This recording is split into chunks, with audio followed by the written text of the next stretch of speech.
বন্ধুসকল, কৰোনাৰ এই মহামাৰীৰ সংকটৰ মুহূৰ্তত কেন্দ্ৰীয় চৰকাৰে আমাৰ অসমৰ সম্পদসমূহ যিদৰে লুণ্ঠন কৰিবলৈ চেষ্টা চলাইছে, লগতে তিনিচুকীয়াৰ মূৰৰ ওপৰত যি দুটাকৈ বৃহৎ নদীবান্ধ তেখেতসকলে নিৰ্মাণ কৰিবলৈ চেষ্টা চলাইছে, ইয়াৰ বিৰোধিতা কৰি আজি আমি ছাত্ৰ মুক্তি সংগ্ৰাম সমিতি তিনিচুকীয়া জিলা সমিতিয়ে সংবাদমেল আয়োজন কৰিছোঁ। আৰু এই সংবাদমেলখনত সংবোধন কৰিবলৈ তিনিচুকীয়া জিলাৰ উপদেষ্টা লক্ষ্যজ্যোতি গগৈ ডাঙৰীয়াক আহ্বান জনাইছোঁ। নমস্কাৰ সাংবাদিক বন্ধুসকল, আজি আমি খুব গুৰুত্বপূৰ্ণ এটা বিষয়ৰ ওপৰত আচলতে সংবাদমেল সম্বোধন কৰিব বিচাৰিছোঁ। আমি আশা কৰিম যাতে আপোনালোকে সংবাদমেলখনৰ ভালকৈ প্ৰচাৰ কৰি অসমৰ ৰাইজক যাতে আপোনালোকে সচেতন কৰি তুলিব, তাৰ বাবে আমি আপোনালোকক প্ৰথমতে আহ্বান জনাইছোঁ। যি সময়ত সমগ্ৰ বিশ্বত কৰোনাই মহামাৰী ৰূপ লৈছে, যি সময়ত সমগ্ৰ দেশত লকডাউন চলি আছে, সেই সময়ত কিন্তু নৰেন্দ্ৰ মোদীৰ বিজেপি চৰকাৰখনে মাত্ৰ কেইজনমান তেওঁৰ পুঁজিপতি বন্ধুক লাভ দিবৰ কাৰণে এটাৰ পিছত এটাকৈ জনগণ বিৰোধী আৰু পৰিৱেশ বিৰোধী সিদ্ধান্ত গ্ৰহণ কৰিছে। আপোনালোকে দেখিলে ইতিমধ্যে আপোনালোকে বাতৰি কৰিছে যে দিহিং পাটকাইত তেওঁলোকে কয়লা খননৰ বাবে অনুমতি প্ৰদান কৰিছে, ডিব্ৰু চৈখোৱাত তেওঁলোকে তেল খননৰ বাবে অনুমতি প্ৰদান কৰিছে। কিন্তু এই সময়ছোৱাতে তেওঁলোকে আৰু এটা ডাঙৰ ভয়ংকৰ কাম কৰিলে। সেই কামটো হ'ল যে তেওঁলোকে আমাৰ তিনিচুকীয়া জিলাৰ মূৰৰ ওপৰত, অৰ্থাৎ তিনিচুকীয়া জিলাখনৰ পৰা প্ৰায় 50 কিলোমিটাৰমান আঁতৰত তেওঁলোকে দুটাকৈ বৃহৎ নদীবান্ধ বনাবলৈ ঠিক ঠাক কৰিছে। যিকেইটা নদীবান্ধ ভাৰতৰ ভিতৰত আটাইতকৈ ডাঙৰ নদীবান্ধ। এটা নদীবান্ধ তেওঁলোকে নিৰ্মাণ কৰিব বিচাৰিছে যে ইটালিয়ান হাইড্ৰ ইলেক্ট্ৰিক প্ৰজেক্ট, যিটো প্ৰকল্প দিবাং নদীৰ একেবাৰে মূৰৰ ওপৰত আচলতে নিৰ্মাণ কৰিব বিচাৰিছে, যাৰ উচ্চতা হ'ব 101 মিটাৰ। 1 মিটাৰ 2 মিটাৰ নহয়, 101 মিটাৰ উচ্চতাত তেওঁলোকে এই বৃহৎ নদীবান্ধটো বনাব বিচাৰিছে। তাৰ পৰা বিদ্যুৎ তেওঁলোকে উৎপাদন কৰিব 3097 মেগাৱাট। আৰু এইটো কোনে কৰিব লৈছে? এইটো নৰেন্দ্ৰ মোদীৰ এজন বন্ধু নবীন জিন্দালে কৰিব লৈছে। যিটো প্ৰকল্পৰ পৰা অসমৰ অকণমানো লাভ নাই, অসমে 1 ইউনিটো বিদ্যুৎ নাপায়। সেই প্ৰকল্পটোৰ পৰা নবীন জিন্দালে লাভ কৰিব 74% বিদ্যুৎ, আৰু 14% লাভ কৰে, বাকী 26% লাভ কৰিব অৰুণাচল চৰকাৰে। গতিকে এনেকুৱা ডাঙৰ এটা বৃহৎ প্ৰকল্প তেওঁলোকে নিৰ্মাণ কৰিবলৈ এই লকডাউন চলি থকাৰ মাজতে আচলতে অনুমতি প্ৰদান কৰিলে। কেৱল এইটোৱে নহয়, ইয়াৰ উপৰি দিবাং নদীখনৰ যিটো নামনি অংশ, এই নামনি অংশত তেওঁলোকে NHPC প্ৰায় 3000 মেগাৱাটৰ উৎপাদন কৰিবৰ পৰা এটা বৃহৎ নদীবান্ধ নিৰ্মাণ কৰিবলৈ অনুমতি প্ৰদান কৰিছে NHPC, যিটোৰ উচ্চতা 278 মিটাৰ। অৰ্থাৎ আমাৰ নিচিনা প্ৰায় 150টামান মানুহ মিলি যিমান ওখ সিমান ওখ ডাঙৰ বনাব বিচাৰিছে।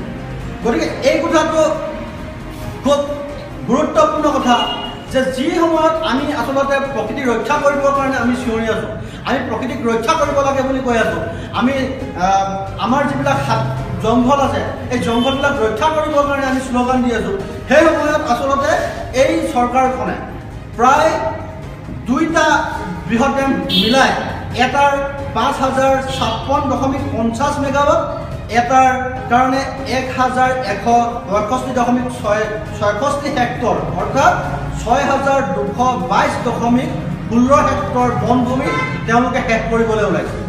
আৰু তাত কিমান গছ কাটিব, তাত হিচাপটো তেওঁলোকে কৈছে যে এটা বৃহৎ ডেমৰ কাৰণে, যিটো NHPC নিৰ্মাণ কৰিব, এই বৃহৎ নদীবান্ধটো নিৰ্মাণৰ কাৰণে 3,55,614 জোপা গছ কাটিব। আৰু নবীন জিন্দালে যিটো বৃহৎ নদীবান্ধ নিৰ্মাণ কৰিব, তাৰ কাৰণে তেওঁলোকে কাটিব 2,77,038, অৰ্থাৎ দুইটা মিলাই 6,33,652 জোপা গছ তেওঁলোকে কাটিব অৰুণাচল প্ৰদেশত। আৰু যাৰ প্ৰভাৱ দেখাত দেখি আমাৰ অসমত পৰিব। কেনেকৈ অসমত পৰিব এই কথাখিনি মই আপোনালোকক বক্তব্য দাঙি ধৰিম।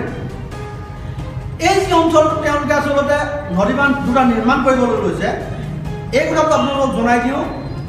এই অঞ্চলটো হৈছে যে আমাৰ যিটো হিমালয়ান জন আমি যিটো হিমালয় পৰ্বতক লৈ গৌৰৱ কৰোঁ এই হিমালয় জোনৰ এটা অংশ আৰু ইয়াত আটাইতকৈ চহকী আটাইতকৈ ৰিচ বায়'ডাইভাৰ্চিটি হটস্পট হিচাপে জনা যায় পৃথিৱীৰ ভিতৰত আটাইতকৈ ৰিচ বায়'ডাইভাৰ্চিটি স্পট যি অঞ্চলত তেওঁলোকৰ ৰিপৰ্টৰ মতে ইয়াক আমি কোৱা কথা নহয় তেওঁলোকৰ ৰিপৰ্টৰ মতে তেওঁলোকে কৈছে যে এই অঞ্চলটোত বিভিন্ন প্ৰকাৰৰ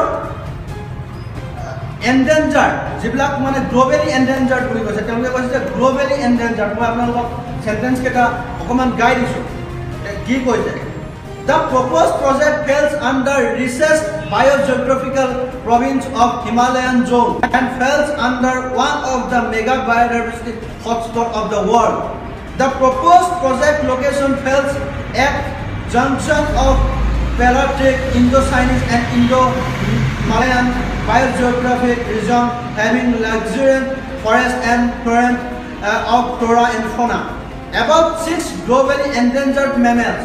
অৰ্থাৎ কৈছে যে 6 প্ৰজাতিৰ একেবাৰে বিচ্ছদ শেষ হৈ যোৱা ধৰণৰ মেমেলছ তাত পোৱা যায় বুলি কৈছে 680 বিধ চৰাই ইয়াৰে ভাৰতত যিমান চৰাই পোৱা যায় তাৰ 56% চৰাই অৰ্থাৎ 680 বিধ বিভিন্ন প্ৰজাতিৰ চৰাই এই অঞ্চলটোত পোৱা যায় বুলি কৈছে আৰু কৈছে যে তাৰে 19টা প্ৰজাতি বিশ্বজুৰি ভাবুকি অহা চৰাই 10টা প্ৰজাতি একেবাৰে শেষ হৈ যাওঁ অৱস্থাত থকা চৰাই আৰু 4টা প্ৰজাতি ক্ৰিটিক্যালি এন্ডেঞ্জাৰ্ড বুলি কৈছে যে একেবাৰে নাইকিয়া হৈছে আৰু 13 প্ৰজাতি কৈছে যে ভালনাৰেবল স্পেচিছ মানে সেইবিলাক লাহে লাহে নাইকিয়া হোৱাৰ প্ৰথমত গতিকে এনেকুৱা ধৰণৰ এটা ৰিচ বায়'ডাইভাৰ্চিটি এৰিয়া এই বৃহৎ নদীবান্ধ আচলতে কেৱল নৰেন্দ্ৰ জিন্দাল যিজন নৰেন্দ্ৰ মোদীৰ বন্ধু নবীন জিন্দাল এই নবীন জিন্দালক লাভ দিবৰ কাৰণে এই নদীবান্ধটো নিৰ্মাণ কৰিবলৈ দিয়া হৈছে আৰু আপোনালোকক এই কথাটোও জনাই দিওঁ যে নবীন জিন্দাল নামৰ যিজন ব্যক্তি তেওঁৰ এই কোম্পানীটোৱে মই আপোনালোকক এটা টুইট দেখাই দিছোঁ নবীন জিন্দালৰ তেওঁ এই টুইটটো কৰিছিল 31 মাৰ্চ 2020 তাৰিখে 31 মাৰ্চ 2020 তাৰিখে তেখেতে 25 কোটি টকা PM কেয়াৰ্ছ ফাণ্ডত দিছিল অৰ্থাৎ প্ৰধানমন্ত্ৰীৰ যিটো কৰোনাৰ বিৰুদ্ধে যুঁজিবলৈ যিটো PM কেয়াৰ্ছ ফাণ্ড তেওঁলোকে উলিয়াইছে যাৰ হিচাপটো তেওঁলোকে কৈছে যে আমি জনতাক নিদিওঁ এই ফাণ্ডটোলৈ এই যিটো আপোনাৰ PM কেয়াৰ ফাণ্ড তালৈ 25 কোটি টকা দিছিল 23 মাৰ্চৰ দিনাখন আৰু 23 মাৰ্চৰ দিনাখন যিটো 25 কোটি টকা দিলে তাৰপিছতে আপোনালোকে এইটো চাওক যে 23 এপ্ৰিল অৰ্থাৎ 23 দিনৰ পিছত এই নবীন জিন্দালৰ যিটো পাৱাৰ প্ৰজেক্ট যিটো অসমৰ মূৰৰ ওপৰত বনাবলৈ চিন্তা কৰিছে এইটোৰ কাৰণে এইখন ক্লিয়াৰেন্স দি দিছে এখন ক্লিয়াৰেন্স তেওঁলোকে ক্লিয়াৰেন্স দিবলৈ সাজু হৈছে অৰ্থাৎ এই কথাটো হৈছে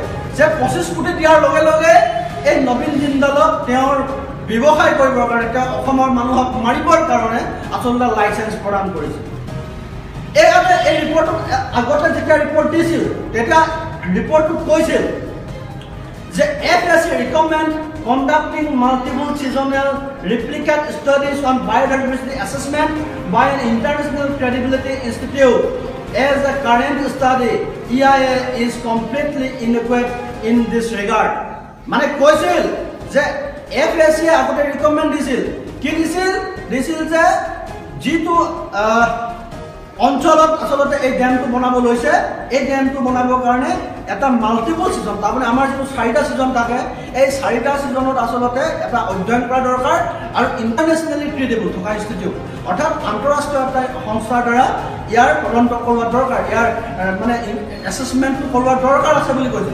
কিন্তু নৰেন্দ্ৰ মোদী চৰকাৰে কি কৰিলে নৰেন্দ্ৰ মোদী চৰকাৰে কৰিলে যে 17/10/2019 তাৰিখে এখন সাব কমিটি গঠন কৰি দিলে যিখন সাব কমিটিত 7জন মানুহ আছিল ভাৰতৰ 7জন মানুহ আছিল কোনো ইন্টাৰনেশ্যনেল মানুহ নহয় 7জন মানুহে মিলি এখন সাব কমিটি কৰি দিলে এই সাব কমিটিখন কেতিয়া কৰিলে 15/1/2020 তাৰিখ অৰ্থাৎ 15 জানুৱাৰী 2020 তাৰিখে তেওঁলোকে এখন সাব কমিটি কৰি দিলে আৰু সাব কমিটিখনে যিখন সাব কমিটিক আচলতে এবছৰ গোটেই সিজনটোৰ অধ্যয়ন কৰিবলৈ দিয়া কথা আছিল সেই কমিটিখনক মাত্ৰ 4 দিন তেওঁলোকক অধ্যয়ন কৰিবলৈ সুবিধা দিলে 10 তাৰিখৰ পৰা 14 ফেব্ৰুৱাৰী 2020 এইবিলাক আমি কোৱা কথা নহয় এইবিলাক তেওঁলোকৰ যিবিলাক প্ৰজেক্ট ৰিপৰ্ট যিবিলাক তেওঁলোকে পাছ কৰিছে এইবিলাক 23 এপ্ৰিল 2020 তাৰিখে এই বৃহৎ নদীবান্ধটোৰ কাৰণে মোটামুটি পাৰ্মিশ্যন দি দিছে। গতিকে এই যে কথাকেইটা, এই যে দিবাং নদীৰ ওপৰত এটা 3000 মেগাৱাটৰ নদীবান্ধ, আপাৰ দিবাঙত 3057 মেগাৱাটৰ এটা নদীবান্ধ, এই নদীবান্ধকেইটা আচলতে নিৰ্মাণ কৰাৰ পিছত আটাইতকৈ যিটো প্ৰভাৱ পৰিব, এই প্ৰভাৱ পৰিব অসমত। আটাইতকৈ বেছিকৈ প্ৰভাৱ পৰিব আমাৰ তিনিচুকীয়া জিলাত। কি কাৰণে এই কথাটো কৈছোঁ? এই কথাটো এইকাৰণেই কৈছোঁ যে এই অঞ্চল, এই যি অঞ্চলটো তেওঁলোকে খান্দিব লৈছে, এই অঞ্চলত তেওঁলোকে ডেম বনাব লৈছে, এই ডেম বনোৱাৰ কাৰণে কিমান তেওঁলোকক শিল লাগিব এইটো তেওঁলোকে এটা ৰিপৰ্ট দিছে। ৰিপৰ্টত কৈছে যে 193 লাখ কিউবিক মিটাৰ তেওঁলোকক শিলগুটি লাগিব। কিমান শিলগুটি লাগিব বুলি ক'লোঁ? 193 লাখ কিউবিক মিটাৰ। আৰু আমি যদি এটা একদম সাধাৰণ হিচাপত বুজাই দিবলৈ যাওঁ তেনেহ'লে প্ৰায় 32 লাখ ডাম্পাৰ শিলগুটি তেওঁলোকক এই নদীবান্ধটো নিৰ্মাণ কৰিবৰ কাৰণে প্ৰয়োজন। 32 লাখ শিলগুটি, 32 লাখ ট্ৰাক শিলগুটি। আৰু এই 32 লাখ ট্ৰাক শিলগুটি তেওঁলোকে ক'ৰ পৰা উঠাব? এই 32 লাখ ট্ৰাক শিলগুটি তেওঁলোকে ডেমটোৰ যিটো লোৱাৰ ছাইড, যিটো ডাউন ষ্ট্ৰীম ছাইড, এই ডাউন ষ্ট্ৰীম ছাইডৰ পৰা উঠাব লাগিব বা তেওঁলোকে পাহাৰ কাটি উঠাব লাগিব। তেওঁলোকে পাহাৰে কাটক বা ডাউন ষ্ট্ৰীমৰ নদীৰ পৰাই উঠাওক, এইটো এনভাইৰমেণ্টেলিষ্টসকলে এটা হিচাপ দিছে। তেওঁলোকে হিচাপ দিছে যে 1 কেজি যদি শিলগুটি যদি নদীৰ বুকুৰ পৰা উঠাই আনে তেনেহ'লে তাৰ তলত 4 কেজি বালি পোৱা যায়। 1 কেজি নদীৰ পৰা যদি শিলগুটি উঠাই আনে 4 কেজি বালি পোৱা যায়। অৰ্থাৎ 32 লাখ ডাম্পাৰ যদি তেওঁলোকে শিলগুটি উঠাই লৈ যায় তেনেহ'লে 128 লাখ ডাম্পাৰ বালি ওলাব। যি বালিখিনি আহি ক'ত পৰিব? আমাৰ ব্ৰহ্মপুত্ৰ নদীত পৰিব। কাৰণ আপোনালোকে সকলোৱে জানে যে ব্ৰহ্মপুত্ৰৰ উৎপত্তি হোৱা মূল নদীকেইখনেই হ'ল দিবাং নদী, লোহিত নদী আৰু চিয়াং নদী। গতিকে দিবাং নদীৰ পৰা যিখিনি বালি আহিব এই বালিখিনি পৰি আৰু এই যে 6,33,000 যে গছ কাটি দিব, এই গছখিনি কটাৰ পিছত তাৰ তলত থকা যিবিলাক মাটি, এই মাটিবিলাক আহি পৰিবহি আমাৰ ব্ৰহ্মপুত্ৰ নৈত। আৰু ব্ৰহ্মপুত্ৰ নৈত পৰাৰ লগে লগে ব্ৰহ্মপুত্ৰ নৈৰ যিটো বুকু, এই বুকুখন উফন্দি পৰিব আৰু যাৰ ফলত আটাইতকৈ বেছি বানপানীৰ সমস্যা হ'ব তিনিচুকীয়া জিলাত। তিনিচুকীয়া জিলাত, ডিব্ৰুগড় জিলাত বা আমাৰ যিটো ডিব্ৰু চৈখোৱা যিখন নেশ্যনেল পাৰ্ক, এই নেশ্যনেল পাৰ্কখন সম্পূৰ্ণ বালিৰে পোত গুচি যাব। কেৱল এয়াই নহয়, আপোনালোকে দেখিব যে ধেমাজি বা আমাৰ লখিমপুৰ এই অঞ্চলবিলাকো বালিৰে একেবাৰে পুতি শেষ কৰি পেলাব। গতিকে এনেকুৱা ধৰণৰ এটা ডাঙৰ অসমৰ ওপৰত ব্যাপকভাৱে প্ৰভাৱ পেলাব পৰা এটা জলবিদ্যুৎ প্ৰকল্প যেতিয়া তেওঁলোকে নিৰ্মাণ কৰিবলৈ গৈছে, এটা নহয় দুটাকৈ জলবিদ্যুৎ প্ৰকল্প নিৰ্মাণ কৰিবলৈ গৈছে, সেই সময়ছোৱাত কিন্তু অসমৰ কোনো ধৰণৰ প্ৰকৃতিবিদ বা অসমৰ কি প্ৰভাৱ পৰিব এই সম্পৰ্কে তেওঁলোকে কোনো এছেছমেণ্ট কৰা নাই। অসমত কি প্ৰভাৱ পৰিব তাৰ সম্পৰ্কত তেওঁলোকে কোনো ধৰণৰ ধাৰণা কৰা নাই।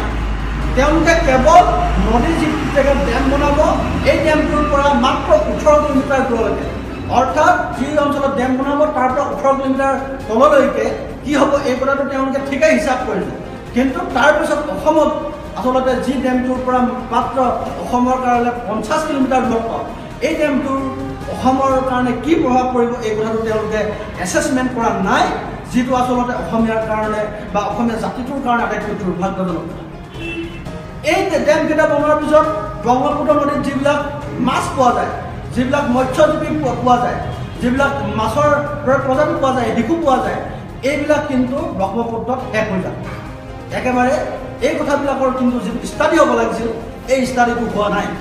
গতিকে আজি আমি আপোনালোকৰ সংবাদ মাধ্যমৰ জৰিয়তে, আপোনালোকৰ জৰিয়তে অসমবাসী ৰাইজক আমি আহ্বান জনাব বিচাৰিছোঁ যে আপোনালোকে নৰেন্দ্ৰ মোদীৰ মাত্ৰ বন্ধুক লাভ কৰিবৰ কাৰণে, লাভালাভ দিবৰ কাৰণে অসমীয়া মানুহক, অসমখনক শেষ হৈ যাব পৰা ধৰণৰ যিকেইটা নদীবান্ধ তেওঁলোকে নিৰ্মাণ কৰিব লৈছে, এই নিৰ্মাণৰ বিৰুদ্ধে আপোনালোকে প্ৰতিবাদ সাব্যস্ত কৰক। আৰু অসম চৰকাৰলৈ আহ্বান, আপোনালোকে কেন্দ্ৰীয় চৰকাৰক আপোনালোকে আহ্বান জনাওক, কেন্দ্ৰীয় চৰকাৰৰ ওচৰত দাবী জনাওক যাতে কোনো কাৰণতে অসমৰ মূৰৰ ওপৰত প্ৰায় 6,097 মেগাৱাটৰ ডাঙৰ ডাঙৰ দুটা বিদ্যুৎ প্ৰকল্প নিৰ্মাণ কৰিব নোৱাৰে।